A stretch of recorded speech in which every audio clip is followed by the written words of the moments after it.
കൂട്ടുകാർക്ക് നല്ലൊരു ദിവസം ആശംസിച്ചുകൊണ്ട് നമുക്ക് നേരെ ബാലിന്റെ ഗോമതിയുടെ ഇന്നത്തെ നല്ലൊരു വിശേഷം കേട്ടാലോ. അതിനു മുമ്പ് ആദ്യമായി കാണുന്നവരാണെങ്കിൽ ചാനൽ ഇഷ്ടപ്പെട്ട ഒന്ന് സബ്സ്ക്രൈബ് ചെയ്യാൻ മറക്കരുത്. വീഡിയോ ഇഷ്ടപ്പെടുവാണെങ്കിൽ ഒരു ലൈക്ക് തരാനും മറക്കരുത് കേട്ടോ. അപ്പൊ നമുക്ക് നേരെ നമ്മുടെ വിശേഷത്തിലേക്ക് അങ്ങോട്ട് പോയാലോ. അങ്ങനെ ഇന്നത്തെ വിശേഷത്തില് എന്ത് ചെയ്യണമെന്ന് അറിയില്ലാതെ ഉദയഭാനും ശ്രീകലയൊക്കെ നിൽക്കണം. കാരണം പാങ്ങാപ്പാറയിലുള്ള അമ്മാവൻ ഒരാഴ്ച കഴിയുമ്പോൾ വരുമെന്നും പറഞ്ഞാ പോയിരിക്കുന്നത്. ഈ സമയം ഉദയഭാനോട് എന്നിട്ട് ശ്രീകല ചോദിച്ചു, അല്ല എന്താ ഉദയേട്ട ഇനി ചെയ്യണമെന്ന് ചോദിക്കാം. എന്ത് ചെയ്യാനാ, തൽക്കാലത്തേക്ക് ഇപ്പൊ ഒരു കാര്യം ചെയ്യാം, ബാലനെ വിളിച്ച് നമ്മൾ ചെല്ലുന്നതിനെ കുറിച്ച് സംസാരിക്കാന്ന് പറയാം. അല്ല അത് പിന്നെ നീ ധൈര്യമായിട്ട് ഇരിക്കുക, ഒരു കാരണവശാലും ഈ വിവാഹം മുടങ്ങാൻ പാടില്ല. അറിയാലോ, നമ്മൾ എത്രയും പെട്ടെന്ന് തന്നെ അങ്ങോട്ടേക്ക് ചെല്ലണം, അല്ലെങ്കിൽ അവർക്ക് സംശയങ്ങളൊക്കെ തോന്നുന്നു അറിയണം. പിന്നീട് ബാലനെ വിളിക്കുകയാണ്. ഈ സമയം ബാലൻ രാവിലെ കടയിലേക്ക് പോകാനായിട്ട് ഇറങ്ങുവാണ്. അപ്പൊ ഗോമതി എന്ന് വിളിച്ചപ്പോഴത്തേനും ഗോമതി അങ്ങോട്ടേക്ക് വന്നു. എന്തോ അങ്ങോട്ടേക്ക് വരുവാണ്. ആ സമയത്താണ് ബാലിന്റെ ഫോൺ ബെല്ലടിക്കുന്നത്. നോക്കിക്കഴിഞ്ഞപ്പോഴത്തേനും ഉദയഭാനുവാ. ഹലോ സാർ, ഞാൻ അങ്ങോട്ടേക്ക് വിളിക്കാൻ വേണ്ടി ഇരിക്കുമായിരുന്നു. അല്ല എന്താ ബാല? അല്ല സാറൊക്കെ ഇങ്ങോട്ട് വരുന്നുണ്ടെന്ന് പറഞ്ഞു അന്ന് എൻഗേജ്മെന്റ് വന്ന സമയത്തെ, പിന്നെ ഇങ്ങോട്ട് കണ്ടില്ല എന്ന് പറയണം. അതിനെക്കുറിച്ചും കൂടെ സംസാരിക്കാൻ വേണ്ടി ഇപ്പൊ അങ്ങോട്ട് വിളിച്ചത് തന്നെ. അതെ, ഞങ്ങൾ അടുത്ത ദിവസം അങ്ങോട്ട് വരുന്നുണ്ടെന്ന് പറയാം. അതെന്താ സാർ എപ്പോ വേണം പോന്നാളാൻ പറയാണ്. പിന്നീട് എന്നാ ശരി ബാല എന്നൊക്കെ പറഞ്ഞ് കോള് കട്ട് ചെയ്യണം. ബാലൻ കോമതിയോടും ആനന്ദിനോടൊക്കെ ഈ കാര്യങ്ങൾ പറയണം. അതെ, നാളെ അവരിങ്ങോട്ട് വരുന്നുണ്ടെന്ന്. അപ്പോഴേക്കും മീനാക്ഷി ഓഫീസിലേക്ക് പറഞ്ഞിട്ട് വരുവണം. അതെ മീനാക്ഷി, നാളെ നീ ഇവിടെ ഉണ്ടാവണം എന്ന് പറയണം. നാളെ അതെന്തിനാച്ചാ? നാളെ അതെ ഉദയഭാൻ സാറും ഭാര്യയും ഇങ്ങോട്ട് വരുന്നുണ്ട്. അപ്പൊ അവരിവിടെ വരുന്ന സമയത്ത് നീ ഇവിടെ ഉണ്ടായിരിക്കണമെന്ന് പറയാം എന്നും പറഞ്ഞ് ബാലൻ അങ്ങോട്ട് പോവാ. മീനാക്ഷിക്ക് വല്ലാത്ത വിഷമമായിപ്പോയി. ഈ സമയം ഗോമതിച്ച്, എന്താ മോളെ? അമ്മേ, എനിക്ക് എപ്പോഴും ലീവ് എടുക്കാൻ പറ്റില്ല, നാളെയും കൂടെ ലീവ് എടുക്കാൻ പറ്റുന്ന കാര്യമാണോ? എന്നാ പിന്നെ മോൾക്ക് അച്ഛനോട് ഇതിനെക്കുറിച്ച് സംസാരിക്കാൻ വരായിരുന്നോ? ഞാൻ എങ്ങനെയാ പറയണമേ? ഞാൻ പറഞ്ഞിട്ടുണ്ടെങ്കിൽ പിന്നെ അച്ഛൻ അതങ്ങോട്ട് മനസ്സിലാവുമോ? എനിക്കറിയില്ല എന്ത് ചെയ്യണമെന്ന്. കല്യാണം ഒന്നും പറഞ്ഞോണ്ട് ഞാൻ ഇങ്ങനെ ലീവ് എടുത്തിരിക്കേണ്ട വല്ല കാര്യമുണ്ടോ എന്ന് ചോദിക്കാം. ഈ സമയം ബാലിനെ വിളിച്ച് കാര്യങ്ങളൊക്കെ പറഞ്ഞു കഴിഞ്ഞപ്പോഴത്തേനും ഉദയഭാനുവിടെ ശ്രീകല വെച്ച്, ഇനിയിപ്പോ അടുത്ത പരിപാടി എന്താ? അടുത്ത പരിപാടി അവരെ കാണാൻ പോവാന്നുള്ളതാ. ഇതേ എനിക്ക് ആ പാങ്ങാപ്പാറയുടെ കാര്യം എടുത്തിട്ട് ഒരു സമാധാനം ഇല്ലെന്ന് ശ്രീകല പറയണം. എടി, നീ അതിനെക്കുറിച്ച് ഓർത്ത് എന്തിനാ വിഷമിക്കണേ? ഒരാഴ്ച സമയമുണ്ടല്ലോ, ഒരാഴ്ച കഴിഞ്ഞിട്ട് ബാക്കി കാര്യങ്ങളൊക്കെ നോക്കിയാൽ പോലെ നിൽക്കും. ഈ ഒരാഴ്ച എന്ന് പറയുന്നത് ഞങ്ങൾ പെട്ടെന്ന് പോയി കിട്ടുമെന്ന് പറയണം. ശ്രീദേവി പറഞ്ഞു, ഒരു കാര്യം ഞാൻ പറഞ്ഞേക്കാം, പാങ്ങാപ്പാറയുള്ള അമ്മാവൻ നമ്മുടെ വീട് കണ്ടെത്തിയിട്ടുണ്ട്. ഇനി എപ്പോ ഏത് നിമിഷം വേണം ഇങ്ങോട്ട് കയറി വരാം, അതിനൊരു മാറ്റം ഉണ്ടാകത്തില്ല. നമ്മൾ ഇവിടുന്ന് ഓടേണ്ട വരുമെന്ന് മാത്രം അറിഞ്ഞാൽ മതി എന്ന് പറയണം. ഇത് കേട്ട് കഴിഞ്ഞപ്പം ശ്രീകല പറഞ്ഞു, അത് ശരിയാ. ഉദയഭാനു പറഞ്ഞു, അവളൊരു ചായ കൊണ്ടേ കൊടുത്തിരിക്കുന്നു. അത്ര നല്ല ചായ കൊണ്ടേ കൊടുത്തിനിപ്പോ അയാൾ ഓർത്ത എന്താണെന്നറിയോ? നമ്മൾക്ക് ഇവിടെ നല്ല സ്ഥിതിയാണ്, അതിവിടെ പാൽപ്പായസം ഒന്നും കഴിച്ചുകൊണ്ടിരിക്കുന്ന അവര് വിചാരിച്ചുകൊണ്ടിരിക്കണേ. ഇത് കേട്ടതും ശ്രീകല പറഞ്ഞു, അത് ഞാൻ എന്റെ അമ്മാവനെ സോപ്പിടാൻ വേണ്ടി ചെയ്തല്ലേ. ഇടി, സോപ്പിടാൻ വേണ്ടിയിട്ട് നീ എന്താ ചെയ്യണ്ടേ? 2 ആഴ്ചക്കുള്ള പാലാണ്ടി ഒറ്റയടിക്ക് കുറുക്കി അങ്ങോട്ട് കൊടുക്കണേന്ന് ചോദിക്കുക. അല്ല അത് പിന്നെ ഞാന് ഇതേ കൂടുതലൊന്നും പറയണ്ട. ശ്രീദേവി പറഞ്ഞു, എന്റെ അമ്മയ്ക്ക് ഇന്നലെ വല്ല കാര്യം ഉണ്ടായിരുന്നോ? അപ്പോഴേക്കും ശ്രീവിദ്യ പറഞ്ഞു, വല്ല കട്ടൻ ചായ മധുരമില്ലാതെ കൊടുത്താൽ മതിയായിരുന്നു. അതാണെങ്കിൽ അമ്മാവൻ വിചാരിച്ചാലും നമ്മൾ ഇവിടെ ദാരിദ്ര്യസ്ഥിതിയിലാ കഴിയണേന്നുള്ള. ഇതിപ്പോ ഇത്രയും പാലൊക്കെ കുറുക്കി കൊടുത്തു കഴിഞ്ഞപ്പോഴത്തേനും അമ്മാവൻ വിചാരിച്ചു നമുക്ക് നല്ല ഗതിയാണ്. ഇത് കേട്ടതും ഉദയഭാനു പറഞ്ഞു, അത് ശരിയാ, അതിന് ഇവളുടെ തലയ്ക്കകത്ത് വല്ല ബോധം ഉണ്ടായിട്ട് വേണ്ടേന്ന് ചോദിക്കോ? അപ്പൊ എനിക്ക് ബോധവും വിവരമൊന്നുമില്ല. ഒരു കാര്യം ചെയ്യാം, നാളെ നിങ്ങൾ ബോധവും വിവരം ഉള്ളവരൊക്കെ അങ്ങോട്ട് പോയാൽ മതി. ബാലന്റെ വീട്ടിലേക്ക് പോകാനായിട്ട് എന്നെ വിളിക്കണ്ടെന്ന് പറയണം. അത് കേട്ടപ്പോൾ ഉദയഭാനു പറഞ്ഞു, എടി നീ ഇല്ലാതെ എങ്ങനെയാ? ഞാനില്ല, നിങ്ങൾ അങ്ങോട്ട് പോയാൽ മതി എന്നും പറഞ്ഞ് മോഹം വീർപ്പിക്കുകയാണ്. ഈ സമയം ശ്രീദേവിയോട് ഉദയഭാനു പറഞ്ഞു, മോളെ നീ എങ്കിലും ഒന്ന് പറ നിന്റെ അമ്മയോട് നാളെ വരാൻ പറ, അല്ലെങ്കിൽ ആകെപ്പാടെ തകിടം പറയും. ഇവളില്ലാതെ എങ്ങനെയാ കാര്യങ്ങളൊക്കെ ശരിയാവണമെന്ന് ചോദിക്കാം. ഇത് കേൾക്കാൻ നോക്കിയെടുക്കേണ്ട താമസം ശ്രീദേവി പെട്ടെന്ന് പറഞ്ഞു, അതെ ഞാൻ എന്തായാലും പറയാൻ പോകുന്നില്ല. ഞാൻ പറയുന്ന ഈ വിവാഹാലോചന ഇവിടെ വെച്ച് നിർത്താനേ പറയുള്ളൂ. എന്തിനാമ്മ വെറുതെ? എനിക്കിവിടെ താല്പര്യമില്ല. സത്യങ്ങളൊക്കെ അവർ അറിയുമ്പോ എന്താ സംഭവിക്കാൻ പോകുന്ന അറിയാലോ എന്ന് ചോദിക്കണം. എനിക്ക് സമ്മതമല്ല, ഞാൻ വിളിച്ചു പറയാൻ പോവാ ഈ വിവാഹത്തിൽ നിന്ന് പിന്മാറിയെന്നുള്ള കാര്യം. ഇത് കേട്ടതും ശ്രീകല പറഞ്ഞു, ഓഹോ അപ്പൊ അങ്ങനെയാണല്ലേ? അങ്ങനെയാണ് ഉദയേട്ട, ഒരു കാര്യം ചെയ്യാം, നാളെ ഉദയേട്ടനോടൊപ്പം ഞാനും വരുന്നുണ്ട് വീട് കാണാൻ വേണ്ടിയിട്ട്. അങ്ങനെ ഇപ്പൊ ഇവിടെ ഞങ്ങൾ സൂപ്പിക്കുന്നില്ലെന്ന് പറയണം. ശ്രീവിദ്യ ചോദിച്ചു, അല്ല പോകുന്ന കാര്യത്തെക്കുറിച്ചൊക്കെ തീരുമാനിച്ചു, നാളെ ചെന്നിട്ടേ അവർക്ക് എന്തെങ്കിലും കൊടുക്കണ്ടേന്ന് ചോദിക്കണം. അതിനെ ഇപ്പൊ കൊടുക്കണേ? അതല്ലല്ലോ, വീട് കാണാൻ ചെല്ലുമ്പോ ഒരു മര്യാദയൊക്കെ ഉണ്ടല്ലോ, എന്തെങ്കിലും പലഹാരമോ അങ്ങനെ എന്തെങ്കിലും വാങ്ങിച്ചോണ്ട് പോണ്ടേന്ന് ചോദിക്കും. അത് ശരി, അതിനൊക്കെ പണം എവിടുന്ന? എങ്ങനെയല്ലോ ഉണ്ടാക്കാന്ന് വെക്കാം. എന്ത് വാങ്ങിച്ചോണ്ട് പോവാനാ? ശ്രീകല പറഞ്ഞു, വല്ല അച്ചപ്പോ നുറുക്കം എന്തെങ്കിലും വാങ്ങിച്ചോണ്ട് പോവാ, ഒരു ഐഡിയ ഉണ്ട് എന്ന് പറയണം. ഇത് കേട്ടതും ഉദയഭാനു ചോദിച്ചു, എന്താ ഐഡിയ? അതെ, നമ്മുടെ മോളെ നമുക്കൊന്ന് പുകഴ്ത്താൻ കിട്ടുന്ന അവസരമാണ്. നാളെ അച്ചപ്പവും നുറുക്കും ഒക്കെ മേടിക്കണം. അതെല്ലാം മേടിച്ചിട്ട് കവറ് പൊട്ടിച്ചിട്ട് നമ്മൾ വേറെ പാക്ക് ചെയ്യണം. എങ്ങനെയുണ്ട് എൻ്റെ ഐഡിയ? അത് എന്തിനടി അങ്ങനെ ചെയ്യുന്ന? ഇരട്ടി പണിയല്ലേന്ന് ചോദിക്കും. ഇതാ പറയണത്, നിങ്ങൾ തലേ ആൾ താമസമില്ലെന്ന്. നമ്മളിതെല്ലാം കൊണ്ടുപോയി അവർക്ക് കൊടുത്തിട്ട് പറയും, ഇത് നമ്മുടെ മോളുണ്ടാക്കിയതാണ് ശ്രീകല, ഇങ്ങോട്ട് വരുവാന്ന് അറിഞ്ഞു കഴിഞ്ഞപ്പോൾ രാത്രി ഉറക്കളച്ചിരുന്ന് ഉണ്ടാക്കിയതാണ്. എങ്ങനെയുണ്ട്? അത് അവർക്ക് ഭയങ്കര സന്തോഷവും. നമ്മുടെ മോള് പാചകത്തിൽ അതിവിദഗ്ധയാന്ന് അവർക്ക് മനസ്സിലാവും പറയണ. ഇത് കേട്ടോണ്ട് ശ്രീദേവി പറഞ്ഞു, എന്നെ കൊണ്ട് പറ്റില്ല കേട്ടോ അച്ഛാ. നിങ്ങൾ ഇങ്ങനെ കള്ളത്തരം കാണിച്ചു വെക്കും. അവിടെ ചെന്ന് കഴിയുമ്പോൾ എന്നോട് ഇതൊക്കെ ഉണ്ടാക്കാൻ പറഞ്ഞ് എന്ത് ചെയ്യും? ഞാൻ ആകെപ്പാടെ പെട്ടുപോയില്ലേ? എടി മോളെ, നിന്നോട് ഇതൊന്നും ഉണ്ടാക്കാനൊന്നും ആരും പറയാനൊന്നും പോകുന്നില്ല. ആ കാര്യം ഓർത്ത് നീ വിഷമിക്കണ്ടെന്ന് പറയണം.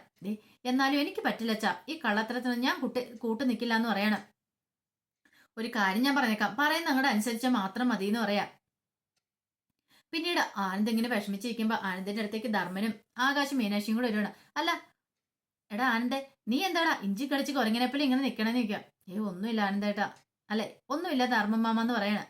അല്ല എന്തോ ഒരു കാര്യമുണ്ട്, എന്തോ ഒരു പ്രശ്നമുണ്ട്. എന്താ?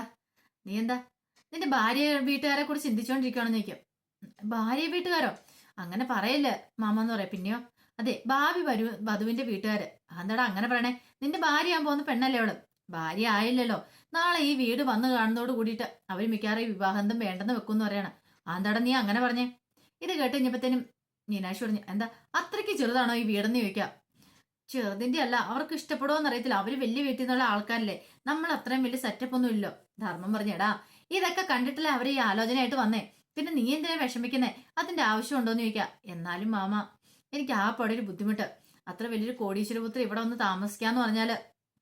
പക്ഷെ എന്ത് ചെയ്യാനാ, ഞാൻ അവളെ അങ്ങ് ഇഷ്ടപ്പെട്ടു പോയി, സ്നേഹിച്ചു പോയി ശ്രീദേവിനെ. അല്ലെങ്കിൽ ഈ കുഴപ്പമൊന്നും ഇല്ലായിരുന്നു, വേണ്ടെന്ന് വെക്കായിരുന്നു. ഇനി എന്തേലും കാരണവശാൽ ഈ കല്യാണം മുടങ്ങിയാല് എനിക്ക് സഹിക്കാൻ പറ്റില്ലെന്ന് പറയാം. ഇത് കേട്ടതോ ആകാശ് പറഞ്ഞു, അതെ ആനന്ദൻ എന്തിനാ ഇങ്ങനെ ടെൻഷൻ അടിക്കുന്നത്? കല്യാണം ഒന്നും മുടങ്ങാൻ പോകുന്നില്ല. അവര് വന്ന് വീട് കാണട്ടെ. വീട് കണ്ട ആരും അത്യാവശ്യം തെറ്റൊന്നും ഈ വീടിന് പറയത്തില്ല. നല്ല വീടല്ലേ, ഇതിനെന്താ കുഴപ്പമെന്ന് ചോദിക്കും. അതൊക്കെ ശരി തന്നെയാ, പക്ഷെ അവർക്കൂടെ ഇഷ്ടപ്പെടണമെന്നില്ലല്ലോ. ധർമ്മം പറഞ്ഞു, എടാ അവർക്ക് ഇഷ്ടപ്പെട്ടിട്ടില്ല അവരായ ആലോചനയായിട്ട് വന്നേന്ന് ചോദിക്കുക. മീനാക്ഷി പറഞ്ഞു, അത് ശരിയാ, ഒന്ന് ആലോചിച്ച് നോക്കിയേ. അവർക്ക് ചിലപ്പോൾ ഈ ബന്ധം വേണമായിരിക്കും, അല്ലെങ്കിൽ തന്നെ ചിലപ്പോൾ അവരുടെ ബന്ധത്തിന് അവർക്ക് സ്റ്റാറ്റസിനൊപ്പമുള്ളതാണെങ്കിൽ അവർ ആ നിലയ്ക്കുള്ള ആലോചനയല്ലേ കൊണ്ടുപോകുള്ളൂ. അതുമായിട്ടല്ലേ മുന്നോട്ട് പോകത്തുള്ളൂ. അപ്പം നമ്മുടെ ഇഷ്ടപ്പെട്ടോണ്ടല്ലേ നമ്മുടെ നിലവാരത്തിലേക്ക് അവർ താന്നു വന്നേ. അപ്പൊ അതുകൊണ്ട് പിന്നെ വിവാഹബന്ധം മുടങ്ങാനൊന്നും പോകുന്നില്ലെന്ന് പറയാം. അങ്ങനെ ആനന്ദിനെ ആശ്വസിപ്പിക്കുക. ഈ സമയത്ത് ആകാശം വന്നിട്ട് പറഞ്ഞു, ആനന്ദേട്ടാ, ഈ നിൽക്കുന്നൊരു കോടീശ്വര പുത്രി തന്നെയാണ്. ഇവളുടെ അച്ഛനും അമ്മേനെ കുറിച്ച് എല്ലാം അറിയാലോ. പിന്നെ പോരാത്തിന് ഇവൾക്ക് നല്ല ജോലിയുണ്ട്, നല്ല വരുമാനമുണ്ട്. അങ്ങനെയുള്ള ഇവളെ ഒരു പലചരക്കാരൻ്റെ കൂടെ എൻ്റെ കൂടെ ഇറങ്ങി വന്നിട്ട് ഇവൾക്ക് എന്തെങ്കിലും ഒരു കുഴപ്പമുണ്ടെന്ന് ഇവളോട് ചോദിച്ചു നോക്ക് എന്ന് പറയാണ്. ഇത് കേട്ടതും ആനന്ദ് പറഞ്ഞു, നേരാണോ മീനാക്ഷി? മീനാക്ഷിക്ക് ഇവിടെ വന്നതിന് ശേഷം എന്തേലും കുറവ് ഫീൽ ചെയ്തോ, എന്തേലും ബുദ്ധിമുട്ടുണ്ടായെന്ന് ചോദിക്കാം. ഇത് കേട്ടതും മീനാക്ഷി ഒന്നും മിണ്ടിയില്ല. ധർമ്മം പറഞ്ഞു, പറ മീനാക്ഷി എന്ന് പറയണം. എല്ലാരും ചോദിച്ചല്ലേ, ഞാൻ പറയാം. ഉണ്ടെന്ന് പറയണം. ഇത് കേട്ടത് എല്ലാരും ഒന്ന് ഞെട്ടി. ഉണ്ടോ? അതെ, പലപ്പോഴും എനിക്ക് വീട്ടിൽ നിന്ന് പോകാൻ പോലും തോന്നിയിട്ടുണ്ടെന്ന് പറയണം. ഇവിടെ ഇതിന് മാത്രം താൻ ഉപദ്രവിക്കുകയൊന്നും ചെയ്തില്ലോ എന്നൊരു ചിന്തയായിരുന്നു ആകാശിന്റെ മനസ്സിലും. അത് പക്ഷേ ഈ വീടിന്റെ വലിപ്പോ ഇവിടുത്തെ സൗകര്യങ്ങളോ കരുതിയിട്ടൊന്നുമല്ല, കുറവായെന്ന് തോന്നിയിട്ടുമല്ല. കാരണം നമ്മുടെ മനസ്സിലാക്കുന്ന നമ്മുടെ ഭർത്താവ് കൂടെ വേണം. നമുക്കൊന്നും ഇതൊന്നും പ്രശ്നമല്ല. വീടിന്റെ വലിപ്പോ കാര്യങ്ങളോ ഒന്നും നമ്മളെ ബാധിക്കുന്ന കാര്യമില്ല. നമുക്കൊരു താങ്ങ് വേണ്ട സമയത്ത്, നമുക്കൊരു വിഷമം വരുന്ന സമയത്ത് ചായാനായിട്ട് ഭർത്താവിന്റെ തോളുണ്ടെന്ന ഒരു ചിന്ത നമ്മുടെ മനസ്സിലുണ്ടായാൽ മതി. അത് ഉണ്ടാക്കിയെടുക്കാൻ നമ്മുടെ ഭർത്താവിന് സാധിക്കണം.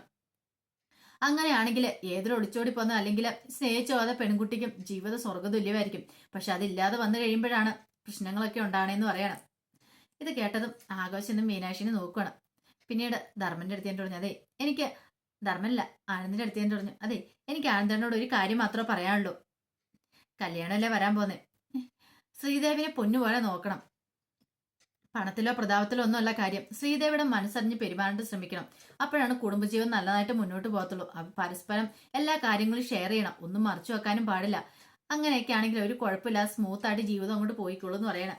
ഇത് കേട്ട് കഴിഞ്ഞപ്പോ ആനന്ദ് പറഞ്ഞു, കൊള്ളാലോ, മീനാക്ഷി ഇത്ര മാത്രം ചിന്തിക്കുന്ന ആളായിരുന്നു ചോദിക്കുകയാണ്. ഇതേട്ടൻ ധർമ്മം പറഞ്ഞു, അല്ലെ പിന്നെ ഇങ്ങനെയൊക്കെ പറയോടാന്ന് ചോദിക്കുകയാണ്. പിന്നീട് പിറ്റേ ദിവസമായി കഴിഞ്ഞപ്പോ അവിടുന്ന് ഉദയഭാനും ശ്രീകലയും കൂടെ വരുവാണ്. അങ്ങനെ ശ്രീകലയും കൂടെ വരുന്ന സമയത്ത് ഗോമതിയും ബാലനും മീനാക്ഷിയും കൂടെ ഇറങ്ങി ചെല്ലുവാണ്. അല്ല ഇത്രയും പേരുള്ള ബാക്കി എല്ലാവരും എന്തേന്ന് ചോദിക്കാം. ബാക്കി എല്ലാവരും പോയെന്ന് പറയണം. ഇത് കേട്ടതും മീനാക്ഷി മനസ്സിൽ പറഞ്ഞു, എങ്ങനെ പോവാതിരിക്കും, വീട് ചെറുതാണെന്നും പറഞ്ഞ് ഇവിടെ നിൽക്കാൻ എല്ലാവർക്കും വലിയൊരു മടി, അതുകൊണ്ട് എല്ലാവരും മുങ്ങിയതാന്നുള്ള കാര്യം തനിക്കല്ലേ അറിയത്തുള്ളൂ എന്ന് മീനാക്ഷി മനസ്സിൽ ചിന്തിക്കുകയാണ്. പിന്നീട് ഉദയഭാനും ശ്രീകലയും കൂടെ കയറാൻ നോക്കത്തിന് ശ്രീകല പറഞ്ഞതേ ഈ കവർ അങ്ങോട്ട് കൊടുക്കുവാണ്. അല്ല ഇതെന്താ? ശ്രീകല ചോദിക്കാം, ഇത് കുറച്ച് പലഹാരങ്ങളാന്ന് പറയാം. പലഹാരങ്ങളോ? അതെ, എന്റെ ദേവിമോൾ ഉണ്ടാക്കിയതാ. ഇന്ന് ഇങ്ങോട്ട് വരുവാന്ന് പറഞ്ഞപ്പോ രാത്രി അവിടെ ഉറക്കളച്ചിരുന്ന് ഉണ്ടാക്കിയതാന്ന് പറയാണ്. ഇത് കേട്ടതും മീനാക്ഷി മനസ്സിൽ പറഞ്ഞു, ഓഹോ, ഉറക്കളച്ച് ഉണ്ടാക്കിയതാണോ അതോ വല്ല ബേക്കറിയിൽ നിന്ന് വല്ല കവറ് പൊട്ടിച്ചുകൊണ്ട് കൊണ്ടുവന്നാണോ, ആർക്കറിയാന്ന് പറയണം. എന്താ മീനാക്ഷി മോൾ ആലോചിക്കുന്നതെന്ന് പെട്ടെന്ന് ശ്രീകല ചോദിക്കണേ. ഒന്നുമില്ലാന്ന് പറയാണ്. ഈ സമയം എന്നെ ഗോമതി പറഞ്ഞു, അല്ല ഇതൊക്കെ കടയിൽ നിന്ന് വാങ്ങിച്ചോണ്ട് വരേണ്ട കാര്യം ഉണ്ടായിരുന്നോ? ഇതിന്റെ ആവശ്യമൊന്നും ഇല്ലായിരുന്നു എന്ന് പറയണം. അതെന്താ അങ്ങനെ പറഞ്ഞേ? അല്ല, ഇത്ര കഷ്ടപ്പെട്ട് ഇതൊക്കെ ഉണ്ടാക്കണമായിരുന്നോ? ഇത് ഇവിടെ ഇതിന്റെ ആവശ്യമൊന്നും ഇല്ല. ഇവിടെയാണ് കടയുള്ള കാര്യമെന്ന് അറിയാലോ. അതുകൊണ്ട് ഇവിടെ ഇതിന്റെ ആവശ്യമൊന്നുമില്ല. വെറുതെ ഇങ്ങോട്ട് വന്നാൽ പോരാ, കൈയും വീശി ഇങ്ങോട്ട് പോന്നാൽ പോരാന്ന് ചോദിക്കും. ആ കൊച്ചിനെ ഇങ്ങനെ ബുദ്ധിമുട്ടിപ്പിക്കേണ്ട കാര്യം ഉണ്ടായിരുന്നോ? അല്ലെങ്കിൽ തന്നെ ഇനിയിപ്പോൾ അത്രയ്ക്ക് നിർബന്ധമാണെങ്കിൽ വല്ല 2 പാക്കറ്റിന് കടയിൽ നിന്ന് മേടിച്ചാൽ പോരാന്ന് ചോദിക്കും. ശ്രീകല പറഞ്ഞു, അതെ, കടയിൽ നിന്ന് മേടിച്ചിട്ടുണ്ടെങ്കിൽ എൻ്റെ മോൾ ഉണ്ടാക്കുന്ന ആ കൈപ്പുണ്യം രുചിയും ടേസ്റ്റും ഒന്നും കിട്ടത്തില്ലല്ലോ, അതുകൊണ്ടാന്ന് പറയണം. ഓ അങ്ങനെ. ഈ സമയം പാലം പറഞ്ഞ, ആഹാ കൊള്ളാലോ, അപ്പൊ പാചക വിദഗ്ധ അല്ലേന്ന് ചോദിക്കണം. അതെ, പാചകം എന്ന് പറഞ്ഞ അവൾ ചാകൂന്ന് പറയണ. ഇത് കേട്ടതും മീനാക്ഷി വെച്ചു, ചാകൂന്ന് അതെന്ത് പറ്റി? അല്ല, പാചകം അവൾക്ക് അത്ര ഇഷ്ടമാന്നാ പറഞ്ഞേ. പിന്നീട് അവരങ്ങനെ അകത്തേക്ക് കയറുകയാണ്. അകത്തേക്ക് എന്നീപ്പത്തിന് ജ്യൂസൊക്കെ കൊണ്ട് കുടിക്കാൻ കൊണ്ട് കൊടുക്കുകയാണ്. ആ സമയത്ത് ഉദയഭാനു പറഞ്ഞു, കേട്ടോ ബാല, ഇങ്ങോട്ട് വരാൻ ഇന്നപ്പോ തന്നെ എത്രയോ പേര് എതിർത്താന്നറിയാവോ? ഇത് കേട്ടോ ബാലൻ ചോദിച്ചു, അതെന്താ ഉദയ സാറ് അങ്ങനെ പറഞ്ഞേ? ഈ കല്യാണം എന്ന് അറിഞ്ഞു കേട്ടപ്പോ തന്നെ എത്രയോ ആൾക്കാർ മുടക്കാമെന്നറിയാവോ? വണ്ടി വിളിച്ച ആൾക്കാർ വന്ന കല്യാണം മുടക്കാനായിട്ട്. പക്ഷെ ഞങ്ങളതൊന്നും വിശ്വസിച്ചില്ല കേട്ടോ എന്ന് പറയണം. ഇത് കേട്ടതും ബാലൻ പറഞ്ഞു, അത് പിന്നെ ഞങ്ങൾക്ക് ചുറ്റി ശത്രുക്കളുണ്ട്. ഏറ്റവും വലിയ ശത്രു ആരാന്ന് ചോദിച്ചാൽ എന്ന് പറഞ്ഞു കഴിയുമ്പത്തേനും ഗോമതി പറഞ്ഞ് ബാലേട്ടാന്ന് വിളിക്കുകയാണ്. എന്തിനും നമ്മള് ഇങ്ങനെ മറച്ചു വെക്കേണ്ട കാര്യമുണ്ടോ ഗോമതി? ഇന്നല്ലെങ്കിൽ നാളെ ഇവര് എല്ലാ കാര്യങ്ങളും അറിയണ്ടല്ലേ? നമ്മുടെ ഏറ്റവും പ്രധാനപ്പെട്ട ആൾക്കാരല്ലേ ഇവരെന്ന് ചോദിക്കും. അത് ശരി, എന്നാലും ബാലേട്ട എന്നും വിളിക്കുവാണ്. ഈ സമയം ഉദയഭാനു പറഞ്ഞു, മടിക്കണ്ട, എന്താണെങ്കിലും തുറന്നു പറഞ്ഞു. ഇനിയിപ്പോ ഗോമതിക്ക് വിഷമം ഉണ്ടാക്കുന്ന എന്തെങ്കിലും കാര്യമാണ് പറയണ്ടെന്ന് പറയണം. അപ്പോഴേക്കും സ്ത്രീകൾ പറഞ്ഞു, അത് ശരിയാ, ഭാര്യയ്ക്ക് വിഷമം ഉണ്ടാകുന്ന ഒരു കാര്യം ഭർത്താവ് പറയണ്ടെന്ന് പറയണം. ബാലൻ പറഞ്ഞു, അങ്ങനെയൊന്നും ഇല്ലാന്ന് പറയണം. ഉദയഭാനു പറഞ്ഞു, കുറച്ച് കാര്യങ്ങളൊക്കെ ഞങ്ങളും കേട്ടിട്ടുണ്ട്.